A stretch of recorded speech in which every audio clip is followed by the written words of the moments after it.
오늘 본문의 말씀을 가지고 세 가지의 포인트를 가지고 좀 간단하게 여러분들과 좀 말씀을 나누고자 합니다. 오늘 첫 번째 포인트는 죽음에 대해서입니다. 죽음을 경험하지 않고 하나님 전에 이른 사람이 성경에는 두 사람이 기록되어져 있습니다. 에녹과 엘리야입니다. 이 사람을 제외한 이 세상의 모든 사람들은 다 죽음이라는 관문을 통해서 하나님께로 나아갑니다. 지금 죽지 않았다 할지라도 우리 모두는 다 죽음에 이를 것이고요, 또 죽게 될 것입니다. 엘리야의 제자요 이스라엘의 대선지자였던 엘리사도 마찬가지로 죽음을 통하여서 하나님께로 나아갔습니다. 엘리사가 누구입니까? 엘리야의 제자일 뿐만 아니라 엘리야가 하늘 병거를 타고 올라갈 때에 내게 원하는 것이 무엇이냐 물을 때에 당신의 영감의 갑절을 내게 있게 하기를 원합니다 하니까 정말 진짜로 그 말대로 엘리사는 엘리야가 행했던 이적보다 딱 2배 행하는 이적을 행하는 놀라운 기적의 사람이 되었어요. 그런데 제가 이 엘리사를 통하여서 오늘 은혜를 받고 또 위로를 받는 것은 엘리사의 영광스러운 이적이 아니라 엘리사의 죽음을 통해서 제가 은혜를 받고 위로를 받습니다. 14절 말씀을 보니까 엘리사가 죽을 병이 들매 이렇게 되어졌어요. 엘리사가 어떤 사람이에요? 정말 위대한 사람 아닙니까? 많은 이적을 했고요. 심지어는 독을 먹고 죽어가는 사람들을 엘리사가 살려내기도 했어요. 그런데 그러한 능력의 엘리사, 죽은 자를 살릴 수 있는 권능을 가지고 있는 많은 이적을 행했던, 기적을 행했던 엘리사마저 어찌 되었습니까? 죽게 되었는데 어떻게 되었다? 어떤 병에 걸렸다고요? 죽을 병에 걸렸다라는 것입니다. 그와 같은 분도 죽을 병에 걸려서 죽음을 맞이했는데 하물며 우리 같은 사람들은 어찌하겠습니까? 우리 같은 사람들이 믿음을 가지고 나아가지만 우리가 죽을 병이 안 걸릴까요? 살아가면서 아프지 않을까요? 당연히 아프죠. 당연히 힘들죠. 당연히 어렵지요. 오늘 엘리사가 그 능력을 보인 엘리사마저도 병에 걸려가지고 죽을 병에 걸려가지고 하나님 전에 나아가는 모습을 봅니다. 하나님께서 엘리사 병 못 고쳐주실 분 아니지 않습니까?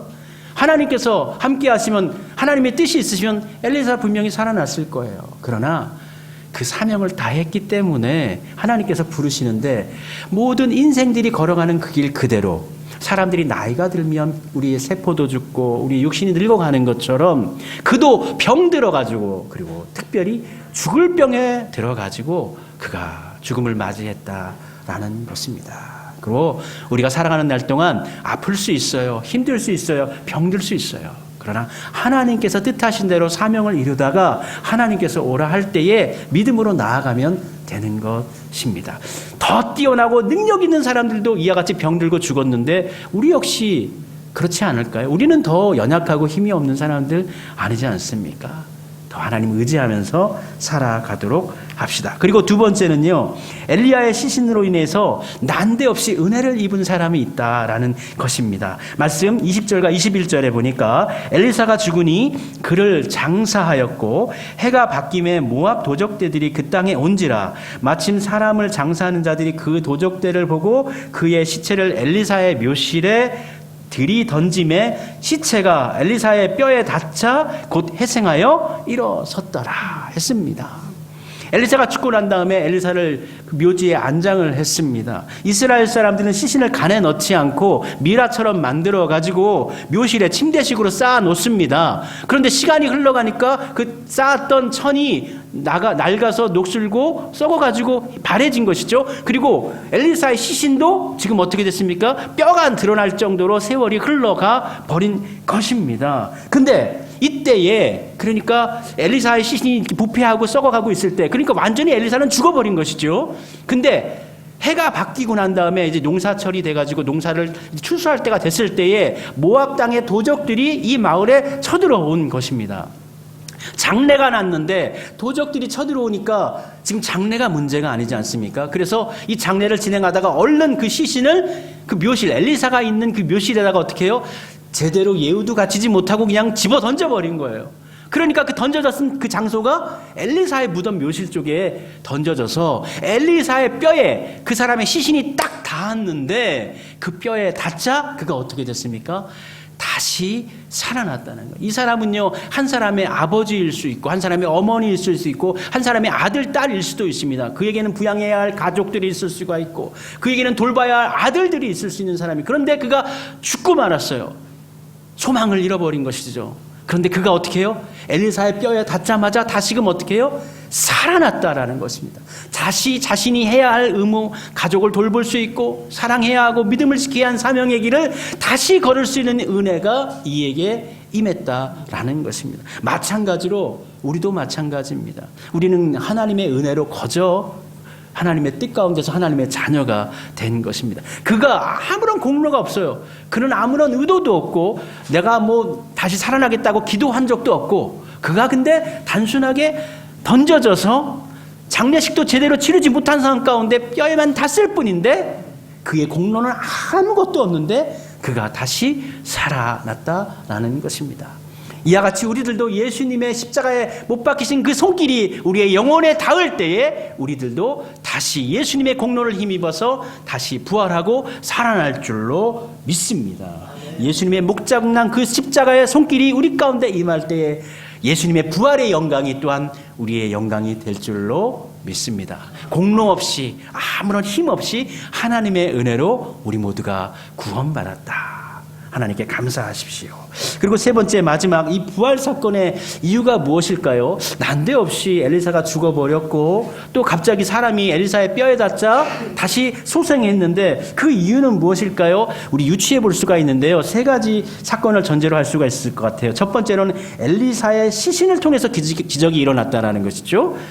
그리고 두 번째는 엘리사가 죽은 후에 기적이 일어났는데 엘리사가 그러니까 생전에 이루지 못한 일들에 대한 사역의 완성이라는 개념으로 이것을 해석해 볼 수가 있고요. 세 번째는 모압의 도적대가 쳐들어왔을 때 일어난 기적이라는 거예요. 정황성으로 보면 모압 도적대하고 관련이 있다라고 볼 수가 있는데, 그러면 엘리사가 예언했으나 실현되지 아니한 약속으로 언약으로 성취되지 아니한 이적이 무엇인가? 오늘 우리가 본문 말씀 가운데 북이스라엘의 왕 요아스에게 화살을 짊어지지 않습니까? 죽을 병이 걸려가지고 그 왕을 부르잖아요. 이스라엘 병거여 마병이여 내 아버지여 슬퍼하면서 나아올 때에 지금 이스라엘은 지금 아수르보다는 옆나라인 아람이, 모압과 암몬 아람이 가장 큰 이스라엘을 괴롭히는 족속이에요. 이 북이스라엘에겐 그게 큰 문제덩어리거든요. 그런데 이 엘리사가 죽으면서 동쪽 창문을 열게 하고 그쪽으로 화살을 쏘게 합니다.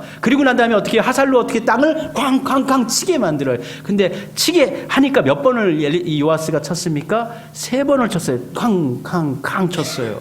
그때 분노하면서 엘리사가 왕이 만약에 대6번쯤 땅을 쾅쾅쾅 쳤으면은 이스라엘 군사가 당신이 이끌고 가서 저 아람 땅을 정복하고 대6번 쳐가지고 끝까지 다 물리쳤을 것인데 당신이 3번밖에 치지 못했기 때문에 그들을 3번만 칠 것이다. 그러니까 그들이 끝까지 그들을 다 멸절하지 못할 것이다. 그렇게 예언을 한 것입니다. 근데 이후로 정말 엘리사가 죽고 난 다음에 지금 모압이 어떻게 해요? 아람이 쳐들어왔잖아요. 계속 이스라엘 사람들을 괴롭히고 있는 거예요. 근데 이 사람들을 맞서서 어떻게 해요? 이 요아스가 군사들을 이끌고 나가서 싸워야 되는데 감히 나가서 싸울 엄두를 내지 못하고 있는 거예요. 근데 어때요? 이때 소식이 들려온 것입니다. 어떤 소식입니까? 어떤 사람이 모압 그 적 도적들이 쳐들어왔을 때 시신을 던졌는데 엘리사의 뼈에 그 무덤의 속에서 사람이 뼈에 닿자마자 살아났습니다. 이 소식을 요아스가 듣게 된 것이죠. 그리고 어떻게 이 요아스는 받아들였을까요? 아, 그렇지. 엘리사가 죽고 난 다음에도 다른 사람을 살리는 능력이 있네. 그 엘리사가 마지막에 나에게 했던 그 말씀, 그것이 무엇이었지? 아람을 치라는 것이었어요. 3번 치라는 것이지 않습니까? 그래서 말씀을 보면 오늘 본문 말씀 가운데 25절의 말씀은 이후에 이 요아스는 용기를 얻고 이 사건을 경험하고 난 다음에 25절에 보면은 여호와스의 아들 요아스가 하살의 아들 베나닷의 손에서 성읍을 다시 빼앗으니 이 성읍들은 자기 붙인 여호아스가 전쟁 중에 빼앗겼던 것이라. 요아스가 베나닷을 3번 쳐서 무찌르고 이스라엘 성읍을 회복하였더라. 예언대로 3번을 쳐서 그 땅을 어떻게 합니까? 회복시키는 역사를 그가 만들어 냅니다. 그와 같이 우리에게도 예언이, 요아스에게 이 예언이 성취되어졌던 것처럼 마찬가지로 우리에게도 부활의 예언이 반드시 성취될 것입니다. 고린도전서 15장 51절부터 54절에서는 우리 바울 사도께서 이렇게 말씀해 주고 있습니다. 보라, 내가 너희에게 비밀을 말하노니 우리가 다 잠잘 것이 아니요 마지막 나팔의 순식간에 호련히 다 변화하리니 나팔 소리가 나매 죽은 자들이 썩지 아니할 것으로 다시 살아나고 우리도 변화되리라. 이 썩을 것이 반드시 썩지 아니할 것을 입겠고 이 죽을 것이 죽지 아니함을 입으리로다. 이 썩을 것이 썩지 아니함을 입고 이 죽을 것이 죽지 아니함을 입을 때에는 사망을 삼키고 이기리라고 기록된 말씀이 이루어지리라. 그 약속의 말씀이 분명코 우리 가운데도 이루어질 것입니다. 그 날을 소망하면서 부활의 영광 가운데 예수님께서 걸어가신 십자가의 길, 부활의 영광의 길, 우리도 함께 동참하여서 그 날에 이르기까지, 하나님께서 약속하신 그 언약이 이르기까지 믿음의 길을 온전히 바르고 또 충성되게 우리 살아가도록 합시다. 걸어가도록 합시다. 기도드리겠습니다. 하나님, 부활의 영광을 사모합니다. 언젠간 그날에 이르겠지요. 주님께서 우리에게 오시기까지, 아니면 우리가 개별적으로 주님을 만나기까지 주님 그날을 사모하면서 나아갑니다. 하나님께서는 약속하신 것을 반드시 이루시는 분입니다. 죽어서 뼈가 드러날 정도의 시신이었던 엘리사를 통하여서 그 시신을 통하여서도 언약을 이루셨습니다. 약속을 성취하셨습니다. 우리에게 들려주신 예수님의 그 약속의 말씀, 사망아 내가 쏘는 것이 어디 있느냐라고 고백했던 호세아의 고백처럼 사망은 결코 우리를 침식시킬 수가 없습니다. 우리를 멸망시킬 수가 없습니다. 주님께서 부활의 주로 우리와 함께 하시기 때문입니다. 그 부활의 주님을 모시고 우리의 믿음의 길을 걸어가게 하옵소서. 더 충성되게, 더 복되게, 하나님 기쁘시게 하는 삶으로 주님께 영광이 되어지도록 저의 삶이 온전히 쓰임받도록 주여 저희를 붙잡아 주옵소서.